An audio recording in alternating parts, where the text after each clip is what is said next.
नाज़रीन, अवामी न्यूज़ में खबरन जो सिलसिलो जारी है। इन वक्त असीं तव्हांखे कोटली खां ख़बर ॾींदा हलूं त बेनज़ीर इनकम सपोर्ट प्रोग्राम जा पैसा मुख़्तलिफ़ बैंकनि ज़रिए ATM मशीन ज़रिए रक़म हासिल करण लाइ सहूलियतूं बंदि थियण खां पोइ जामशोरो ज़िले जे चइनी तालुक़नि सेवण, मंझान, कोटड़ी, थाणो बुला खान जे ॾूरां इलाइक़नि खां हज़ारे औरतुनि कोटड़ी जे सचल ग्राउंड में बेनज़ीर इनकम सपोर्ट प्रोग्राम मां पैसा हासिल करण लाइ पहुचनि थियूं। औरतुनि जे रश खे नज़र में रखंदे बेनज़ीर इनकम सपोर्ट प्रोग्राम इंतज़ामिया सचल ग्राउंड कोटड़ी में शामियानो हयो आहे, पर औरतुनि जी रश सबबि बदनज़मी पैदा थियण तोड़े रश सबबि बेनज़ीर इनकम सपोर्ट प्रोग्राम इंतज़ामिया अमलदारनि औरतुनि सां अडंगो रवैयो इख्तियार करे मामूल बणियल आहे। सचल ग्राउंड कोटड़ी में रश सबबि औरतूं आलिया सोलंगी, हाजियाना खोसा, सलेमान बानो बेहोश थी वयूं आहिनि, जॾहिं त केतिरनि ई औरतुनि जी हालत गर्मी सबबि ख़राब थी वई आहे। बेहोश औरतुनि खे पाणी हणी होश में आंदो वियो। औरतुनि सकीना सोडल, ज़ीनत ख़ातून, परमा बागड़ी ऐं ॿिनि चयो अॻे जीअं पैसा ॾींदा हुआ ईअं सही हो, पर हाणे असांजा मर्द वञी पैसा ATM ज़रिए कढाए ईंदा हुआ, पर हिते असां औरतुनि खे अचणो पवे थो। हाणे अवां पाण ॾिसो, हज़ारे औरतूं हिते आहिनि, 5000 रुपए जे पुठियां घर जो कमकार छॾे आया आहियूं ऐं तज़लील अलॻि थिए थो। हिते हिक ॿिए खे औरतूं धिका ॾियनि थियूं। नतीजे में पुलिस ऐं ॿियो बेनज़ीर जा पैसा ॾींदड़ अमलो घटि वधि ॻाल्हाइनि थियूं। औरतुनि जी तज़लील थिए थी। हिते पाणी जी बि सहूलियत न आहे ऐं न वरी रहण जे लाइ परे परे अचूं था, किराया भाड़ा करे ख़र्च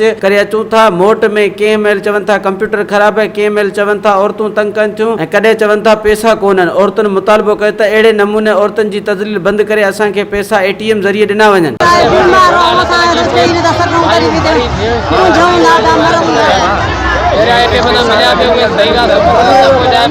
वधीक ख़बरनि ऐं तफ़सील लाइ विज़िट कयो अवामी news Facebook page, YouTube page ऐं अवामी न्यूज़